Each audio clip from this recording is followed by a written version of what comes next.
بسم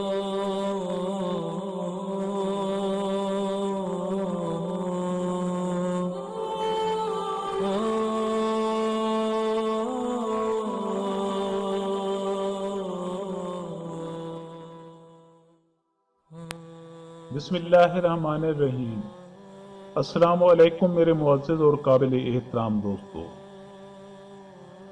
دوستو، ایک دکاندار نے ایک خوبصورت طوطا پال رکھا تھا۔ اس خوش آواز سبز رنگ کے طوطے سے اس دکاندار کو بہت محبت تھی۔ یہ بلبل ہزار داستان اپنی دل فریب باتوں سے گاہکوں کے دل بھی خوش کرتا تھا۔ اسے جو بات سکھا دی جاتی فوراً سمجھ جاتا تھا۔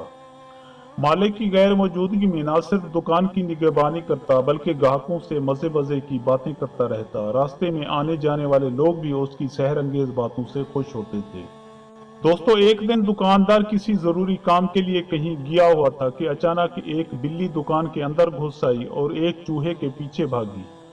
طوطے نے سمجھا کہ آج میری خیر نہیں۔ اپنی جان بچانے کی خاطر دکان میں آگے پیچھے پھڑپھڑانے لگا۔ اس سے چند روغن بادام کی شیشیاں نیچے گر کر ٹوٹ گئیں۔ جب دکاندار واپس آیا تو ہر طرف تیل بکھرا ہوا اور شیشیاں ٹوٹی ہوئی دیکھ کر اسے بہت غصہ آیا۔ اس نے طوطے کو مار مار کر اس کا سر گنجا کر دیا۔ دوستو، طوطے کو بے قصور سزا ملی تھی جس کا اسے بہت رنج ہوا۔ چند لمحے پہلے کہاں وہ بلبل ہزار داستان بنا ہوا تھا، اب اس نے بول چال ترک کر دی۔ اس کی شیریں بیانی اور شکر فشانی بالکل جاتی رہی۔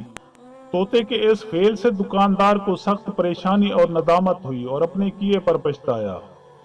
دکاندار کو طوطے سے بڑی محبت تھی۔ طوطے کی خاموشی اس کے لیے ناقابل برداشت بنتی جا رہی تھی۔ اس نے سوچا کہ اب کیا کروں، کیونکہ اس کی توتلی باتوں سے دکاندار کو بڑا لطف ملتا تھا۔ اس نے کئی دن طوطے کی خوشامد کی اور طرح طرح کے پھل دیے کہ وہ کسی طریقے سے خوش ہو جائے، لیکن طوطا بالکل خاموش تھا۔ اس کی دکان پر جو گاہک آتے تھے وہ بھی اس کی خاموشی پر تعجب اور افسوس کرتے تھے۔ دکاندار نے بڑے جتن کیے لیکن طوطے کی مہر سکوت نہ ٹوٹی۔ اسی طرح کئی دن گزر گئے۔ ایک دن بیچارہ دکاندار اسی غم میں حیران و پریشان دکان میں بیٹھا ہوا تھا کہ اتنے میں ایک 4 ابرو کا صفایا کیے ہوئے گنجا فقیر دکان کے سامنے سے گزرا۔ طوطے نے جو ہی اس گنجے فقیر کو دیکھا تو فوراً بلند آواز سے بولا کہ سائیں، تو کس سبب سے گنجا ہوا ہے؟ شاید تو نے بھی بوتل سے تیل گرا دیا ہوگا۔ دوستو، جو لوگ وہاں موجود تھے طوطے کی اس بات پر ہنس پڑے کہ اس طوطے نے درویش کو بھی اپنے جیسا ہی سمجھ لیا ہے۔ دوستو، اللہ پاک کے بندوں کو اپنے جیسا مت سمجھو۔ اگرچہ لکھنے میں شیر اور شیر کو ایک ہی طرح لکھا جاتا ہے لیکن ان کے معنوں میں فرق ہے۔ شیر دودھ انسان کی خوراک ہے اور دوسرا شیر جنگل کا بادشاہ ہے جس کی انسان خوراک ہے۔ دنیا میں بہت سے لوگ اس غلط قیاس آرائی کے سبب گمراہ ہو گئے۔ اپنے غلط قیاس سے کبھی انہوں نے انبیاء کرام علیہ السلام کے ساتھ برابری کا دعویٰ کیا اور کبھی اولیاء اللہ کو اپنے برابر سمجھتے رہے۔ اگر کوئی اس بے ادبی پر اعتراض کرے تو کہتے ہیں کہ ارے ہم بھی انسان ہیں اور یہ بھی انسان۔ نبی کریم صلی اللہ علیہ وآلہ وسلم اگر اپنا لعاب دہن ہنڈیا میں ڈالے تو ہزاروں کا لشکر جی بھر کر کھانا کھا لے، کھانے میں ذرا برابر بھی کمی واقع نہ ہو۔ برابری کرنے والا یہ بدبخت کھانے کی بھری ہوئی دیگ میں اگر تھوک دے تو دوسرے لوگ تو درکنار اس کے اہل خانہ میں سے بھی کوئی اس دیگ سے کھانا پسند نہیں کرتا۔